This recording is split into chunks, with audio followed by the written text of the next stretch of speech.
Rumah yang berada di bantaran sungai di Sukabumi, Jawa Barat ini ambruk akibat longsor pada Senin pagi. Rumah milik Ida Farida yang terletak di bantaran sungai Cialing, Desa Cihelang Tonggo, Cibadak, Kabupaten Sukabumi ini ambruk setelah pondasi yang berada di bawahnya tergerus air. Sebelum kejadian, penghuni rumah sudah mengantisipasi keadaan rumahnya dan mengamankan diri.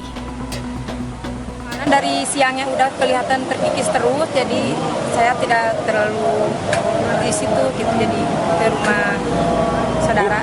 Itu yang rusak apa aja Bu? Yang rusak yang pertama waktu jam 2 malam itu WC sama dapurnya. Terus yang tadi pagi itu yang jam 6 itu ruang tamu ya. Kejadian longsor akibat abrasi sungai di wilayah itu sudah sering terjadi. Tahun 2007 lalu, 8 rumah warga yang berada di bantaran sungai ambrol tergerus longsor.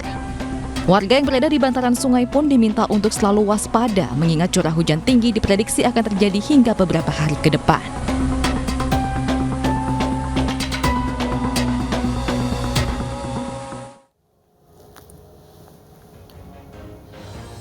Selamat malam, apa kabar pemirsa? Rumah warga yang ambruk tergerus longsor di Sukabumi menjadi pembuka jumpa kita di iNews Prime. Curah hujan tinggi membuat ibu kota dan sejumlah kota lainnya dikepung banjir. Sementara imbas dari penganiayaan yang dilakukan anak mantan pejabat pajak, DJP, pajak kena getah dan omel Menteri Sri Mulyani. Saya Abraham Silaban, Anda menyaksikan iNews Prime.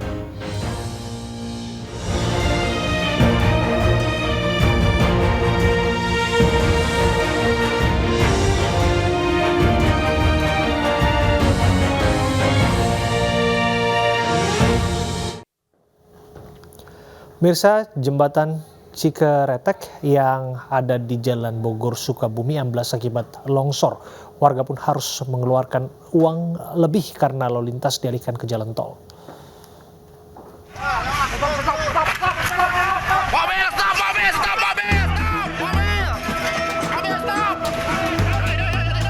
Video amatir warga merekam detik-detik terjadinya longsor yang membuat jembatan Cikeretek amblas. Jembatan merupakan penghubung antara Bogor dan Sukabumi, Jawa Barat. Material tanah di pinggir jalan raya Bogor Sukabumi sempat membuat warga sekitar panik. Akibat longsor ini jalan ditutup, kendaraan harus bergantian untuk bisa melintas karena hanya satu jalur yang digunakan.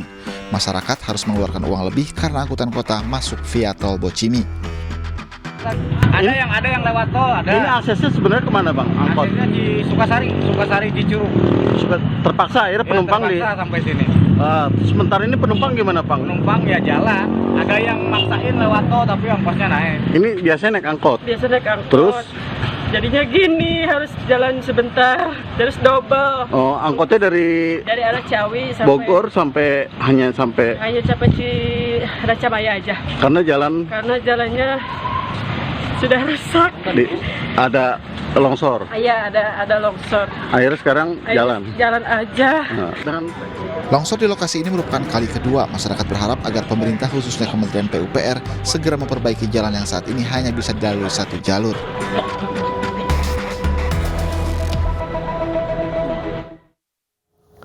Hujan deras yang mengguyur ibu kota semalaman membuat kondisi pintu air Manggarai Menteng, Jakarta kembali berstatus siaga 3. Tak hanya mengalami peningkatan volume air melebihi batas normal, tingginya curah hujan juga membawa beragam material sampah.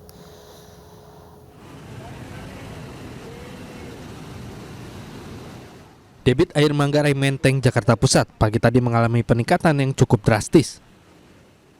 Hujan dengan intensitas tinggi yang mengguyur ibu kota dan sekitarnya selama beberapa jam sejak Minggu malam hingga Senin pagi membuat volume air telah melebihi batas normal. Status siaga 3 pun kembali diterapkan meningkatkan ketinggian air hampir mencapai 850 cm dari batas normal yang hanya 750 cm. Selain mengalami peningkatan volume air, hujan deras juga mengakibatkan banyaknya material sampah yang terbawa arus dari hulu Sungai Ciliwung. Agar tidak menyumbat rongga saluran air, petugas UPT Badan Air langsung bergerak cepat mengevakuasi beragam material sampah menggunakan alat berat. Saat ini ketinggian di Manggarai itu ada kenaikan air yang signifikan, yaitu di ketinggian 8-15 siaga 3. Penyebabnya karena ada hujan lokal dengan intensitas yang cukup tinggi dan durasi yang sangat lama yang terjadi dari malam hari tadi hingga pagi ini. Warga yang tinggal di daerah rawan banjir agar selalu waspada dengan banjir yang akan datang sewaktu-waktu, mengingat curah hujan di ibu kota masih cukup tinggi.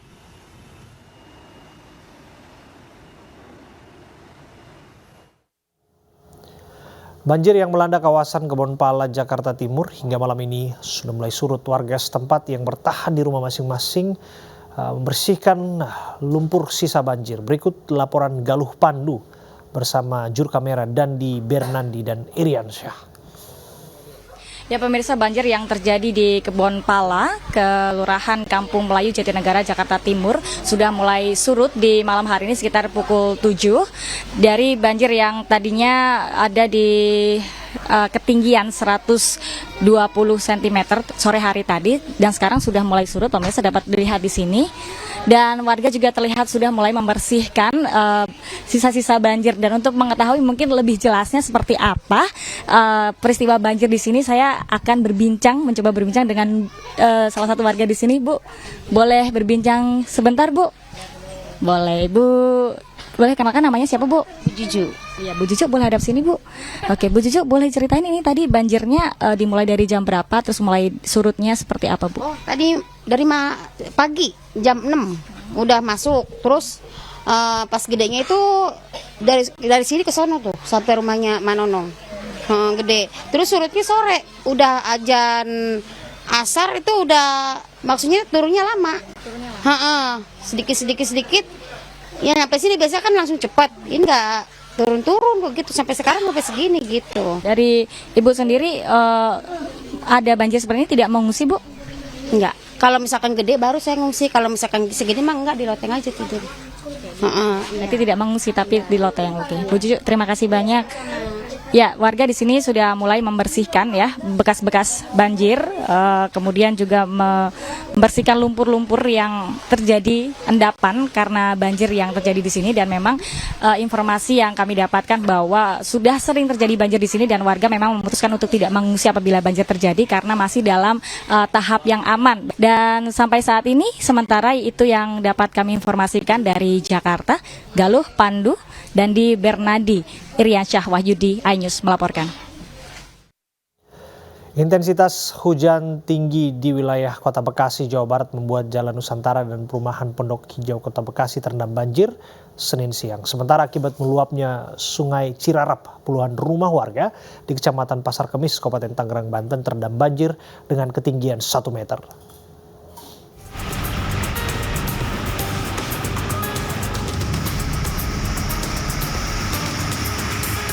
Sejak pagi hari hingga Senin siang, banjir merendam Jalan Nusantara, Kelurahan Arenjaya, Bekasi Timur, Kota Bekasi, Jawa Barat. Ketinggian air di jalan penghubung Kota Bekasi dan Kabupaten Bekasi ini mencapai 30 cm. Akibatnya aktivitas warga dan para pedagang pun terganggu.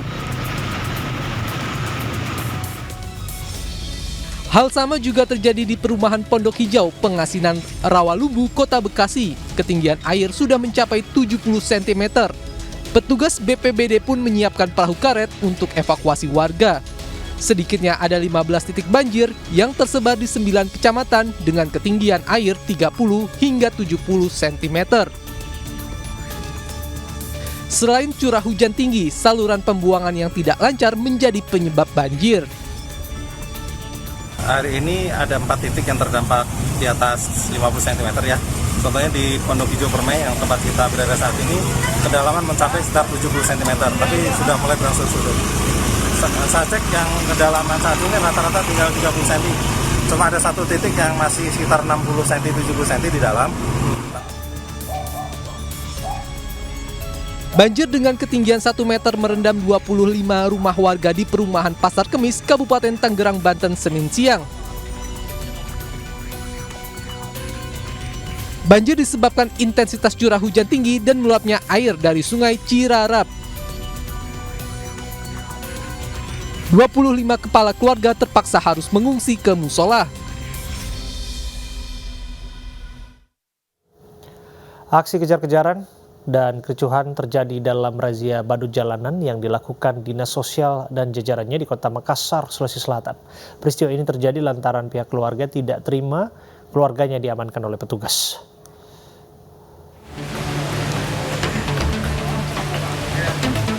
Hujan deras disertai angin kencang membuat 3 pohon besar di Jalan Lingkar Utara Kudus, Jawa Tengah roboh. Sebuah bangunan dan sejumlah kendaraan rusak tertimpa pohon. Warga sekitar berusaha mengevakuasi pohon dengan alat seadanya. Saat kejadian, pemilik toko bangunan pun bergegas menyelamatkan diri. Beruntung tidak ada korban jiwa akibat peristiwa ini. Tadi waktu pas angin kencang, pertama-tama kan hujan biasa, terus habis itu kan anginnya kencang. Terus saat itu angin kencang itu ada 3 pohon ini langsung rubuh semua. Nah, yang satu menimpa kendaraan roda 4, yang satu menimpa kendaraan roda 3. Terus sama bangunan juga. Bangunan apa itu, Mas? Toko material. Selain menimpa 2 kendaraan dan bangunan toko material, dahan pohon terem besi yang patah juga menimpa kendaraan yang terparkir. Meski tidak ada korban jiwa, mobil jenis City Car ini rusak parah.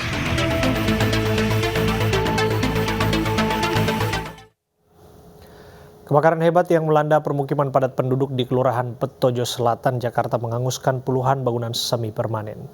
Ratusan warga kini mengungsi ke tempat pengungsian sementara.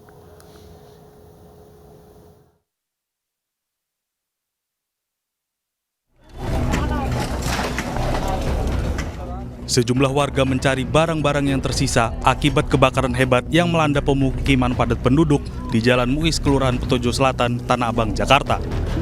Pasca kebakaran, pemukiman warga sudah rata dengan tanah. Berdasarkan informasi, tercatat 87 rumah hangus terbakar dan 113 kepala keluarga terdampak kebakaran.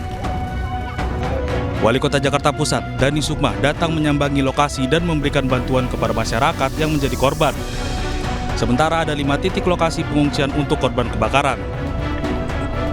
Kemudian ada 113 kakak dan jumlah jiwanya ada 340-an jiwa berdasarkan hasil pendataan. Jadi pada hari ini kita mau memastikan ternyata memang area terdampak ini sudah rata, gitu ya, sudah dirapikan. Untuk kita ambil mungkin ada barang-barang yang berharga di sini sambil kita lihat pengungsian ada di kantor kelurahan. Sebelumnya kebakaran menghanguskan bangunan semi permanen di Kelurahan Petojo Selatan, Tanah Abang, Jakarta, Minggu sore. Kencangnya tiupan angin serta kondisi rumah yang semi permanen membuat api dengan cepat membesar.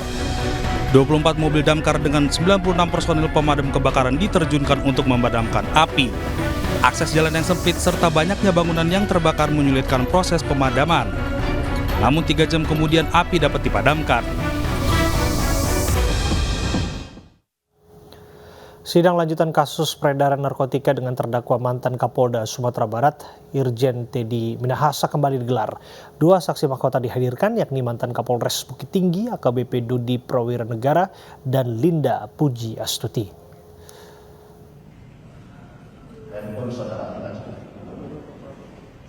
Persidangan lanjutan kasus peredaran narkotika terhadap terdakwa mantan Kapolda Sumatera Barat, Irjen Teddy Minahasa kembali digelar di ruang sidang utama Kusuma Atmaja Pengadilan Negeri Jakarta Barat. Sidang menghadirkan 2 saksi mahkota, yakni mantan Kapolres Bukit Tinggi, AKBP Dodi Prawiranegara, dan Linda Puji Astuti. Dalam kurun waktu yang sekian lama, 20 tahun, dan saudara juga kan seorang jenderal polisi. Mengapa saudara tidak curhat kepada bapak saudara atau senior lain yang ada di Polda, misalnya Wakapolda itu luasnya sendiri? Sidang hari ini membahas relasi dan awal mulanya hubungan Teddy Minahasa beserta terdakwa lainnya. Dalam persidangan terungkap bahwa Teddy meminta Dodi mengambil sabu dan menggantinya dengan tawas, kemudian dijual ke bandar narkoba. Total ada 11 orang yang diduga terlibat dalam peredaran narkoba termasuk Teddy Minahasa.